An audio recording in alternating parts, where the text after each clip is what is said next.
को रात को अमेरिका के उपराष्ट्रपति जी ने मुझसे बात करने का प्रयास किया। वो घंटे भर कोशिश कर रहे थे, लेकिन मेरी सेना के साथ मीटिंग चल रही थी, तो मैंने उनका फोन उठा नहीं पाया। बाद में मैंने उनको कॉल बैक किया। मैंने कहा कि आपका फोन था, 3-4 बार आपका फोन आ गया, क्या है? तो अमेरिका के उपराष्ट्रपति जी ने मुझे फोन पे बताया कि पाकिस्तान बहुत बड़ा हमला करने वाला है, ये उन्होंने मुझे बताया। मेरा जो जवाब था, जिनको समझ नहीं आता है उनको तो नहीं आएगा,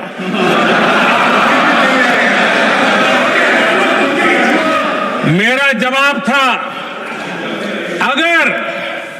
अगर पाकिस्तान का ये इरादा है तो उसे बहुत महंगा पड़ेगा। कि मैंने अमेरिका के उपराष्ट्रपति को कहा,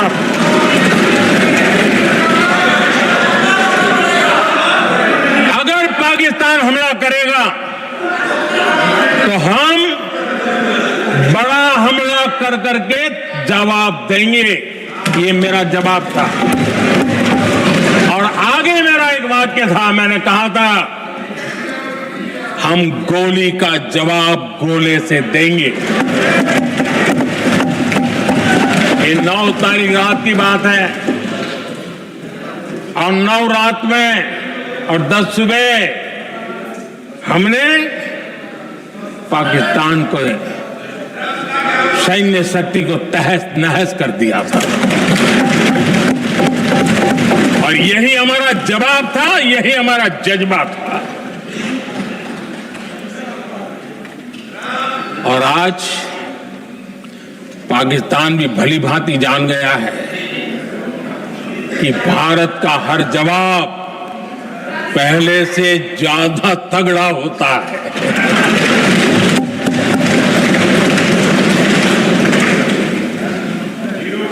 उसे यह भी पता है कि अगर भविष्य में नौबत आई तो भारत आगे कुछ भी कर सकता है। और इसलिए मैं फिर से लोकतंत्र के इस मंदिर में दोहराना चाहता हूं, ऑपरेशन सिंदूर जारी है।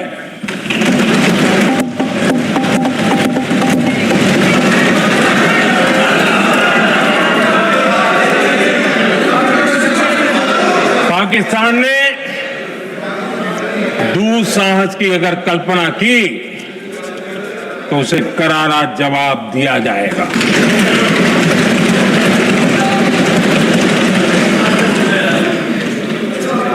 आदरणीय अध्यक्ष जी, आज का भारत आत्मविश्वास से भरा हुआ है। आज का भारत आत्मनिर्भरता के मंत्र को लेकर के पूरी शक्ति के साथ तेज गति से आगे बढ़ रहा है। देश देख रहा है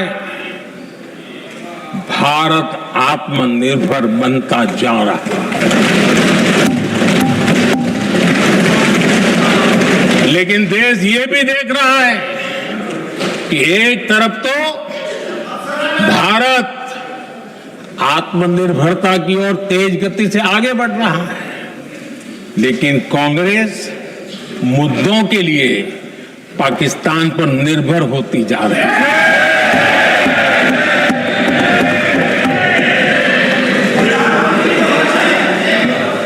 मैं आज पूरा दिन देख रहा था, जो 16 घंटे से जो चर्चा चल रही है, दुर्भाग्य से प्लीज बैठिए, सब जवाब दे दिया आपका, आप सुनते नहीं, सबका जवाब दे दिया। प्लीज दुर्भाग्य से सुनिए जवाब। कांग्रेस को पाकिस्तान के मुद्दे इंपोर्ट करने पड़ रहे हैं।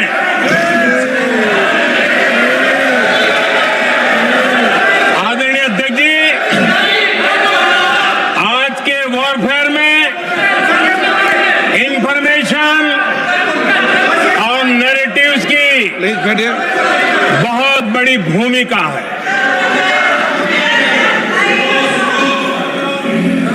नैरेटिव घड़ करके एआई का भी भरपूर उपयोग करके सेनाओं के मनोबल को कमजोर करने के खेल भी खेले जाते हैं। जनता के अंदर अविश्वास पैदा करने के भी भरपूर प्रयास होते हैं। दुर्भाग्य से कांग्रेस और उसके सहयोगी पाकिस्तान के ऐसे ही प्रपंच के प्रवक्ता बन चुके हैं।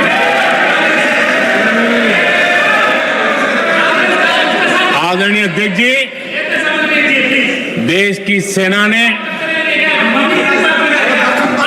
आदरणीय अध्यक्ष जी, ये तरीका है देश आपका? की सेना ने, बैठिए बैठिए। देश की सेना ने सर्जिकल स्ट्राइक की।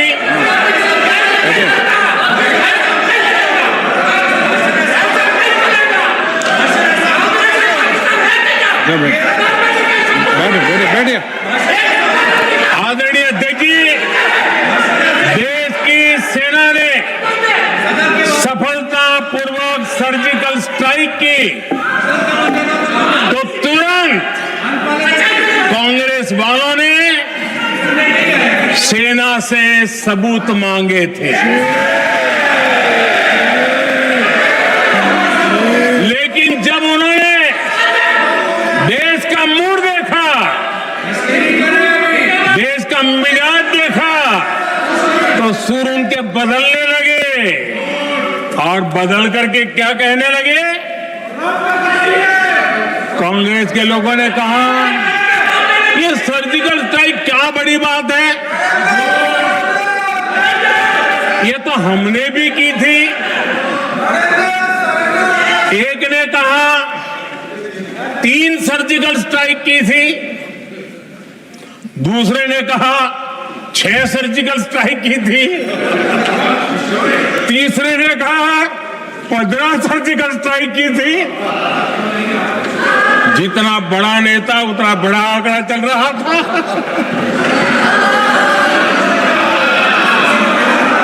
आदरणीय अध्यक्ष जी, इसके बाद Listen carefully to this. I said freedom of maneuver, meaning freedom to the Air Force. Now listen to this quote very carefully.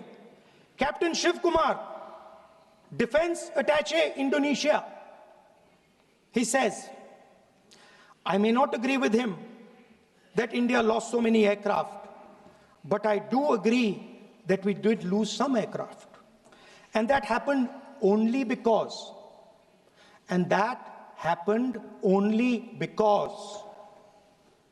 of the constraint given by the political leadership to not attack the military establishment and their air defense.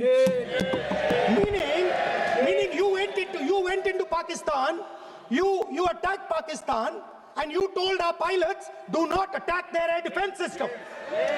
Meaning you told our pilots, go and attack and face the air defense system of Pakistan. Meaning you tied their hands behind their back. Right? And the defense minister has said this in Parliament House itself, that we told the Pakistanis that we are not going to attack their infrastructure. इन्होंने बोला publicly house में कि भैया हम आपके जो military infrastructure है, आपके एयर डिफेंस सिस्टम को हम नहीं अटैक करेंगे, और दूसरे साइड से आप हमारे पायलट भेज रहे हो, क्या होगा? हवाई जहाज गिरेंगे, right? So the point is, aircraft were lost.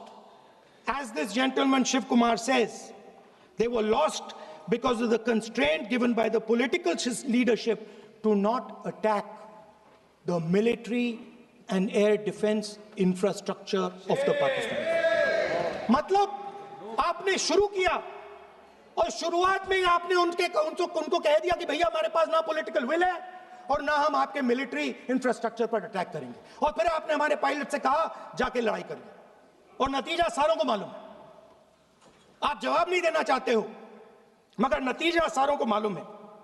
Anil Chauhan जी कहते हैं what was important was not the jet being down,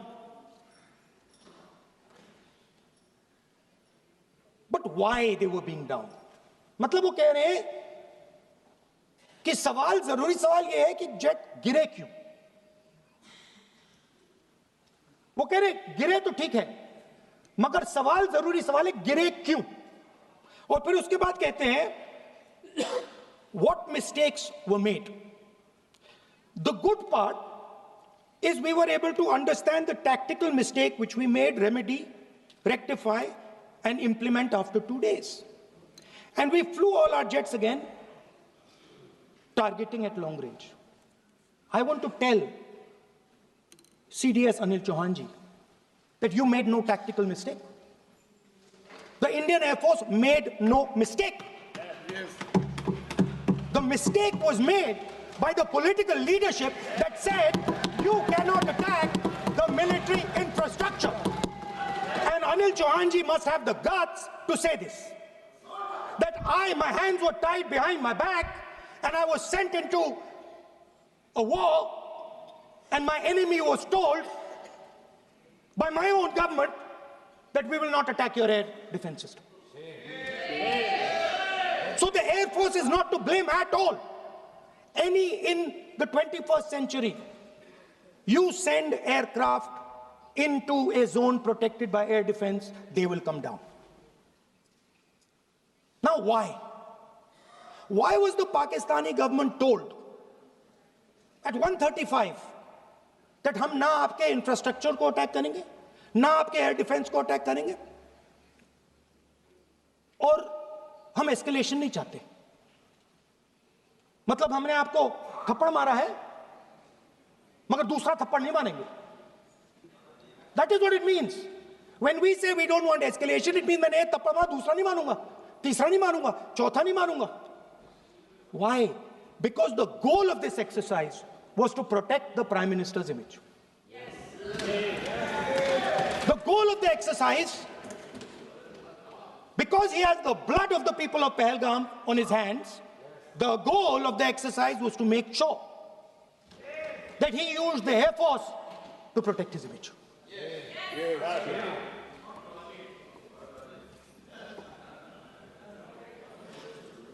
After that, Donald Trump has said 29 times. 29 times he said, 29 बार उन्होंने बोला कि भैया मैंने सीज फायर करवाया है. अच्छा, अगर वो झूठ बोल रहे हैं तो अपने भाषण में यहां प्रधानमंत्री कह दें कि वो झूठ बोल रहे हैं. यहां पे अगर दम है तो यहां पे प्रधानमंत्री बोल दे कि ट्रंप झूठ बोल रहे हैं. If he has the courage, if he has the courage of Indira Gandhi, let him say here, that Donald Trump, you're a liar. That you did not make us cease fire and that we did not lose any planes. Let him say it here. If he has the courage. 50% भी है इंदिरा गांधी का तो यहां बोल दे. 50% होगा तो बोल देंगे. सॉरी सर, एक साइड से 7th फ्लीट आ रही है, बोल दीजिए सर. मजा आ रहा है. ऐसा नहीं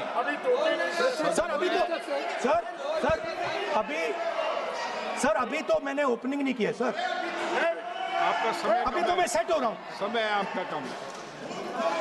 अभी सेट हो रहा हूं सर, थोड़ी ढील दीजिए. अगर दम है, अगर सचमुच में दम है तो आज शाम यहां प्रधानमंत्री को कह देना चाहिए Donald Trump is a liar. झूठ बोल रहा है डोनाल्ड ट्रंप.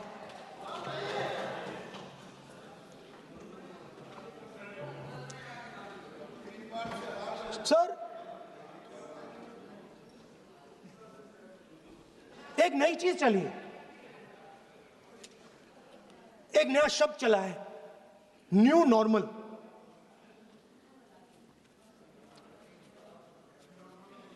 कि न्यू नॉर्मल है, एक्सटर्नल अफेयर्स मिनिस्टर नहीं है बट वो यूज करते हैं। भाषण में उन्होंने कहा कि सारे के सारे देशों ने टेररिज्म को कंडेम किया है। Absolutely 100% correct. मगर उन्होंने यह नहीं बताया कि पहलगाम के बाद एक भी देश ने पाकिस्तान को नहीं कंडेम किया है। Not a single country has condemned Pakistan. Everybody has condemned terrorism. What does it mean? That the world is equating us with Pakistan. Earlier, when the UPA government was there, it was very clear Pakistan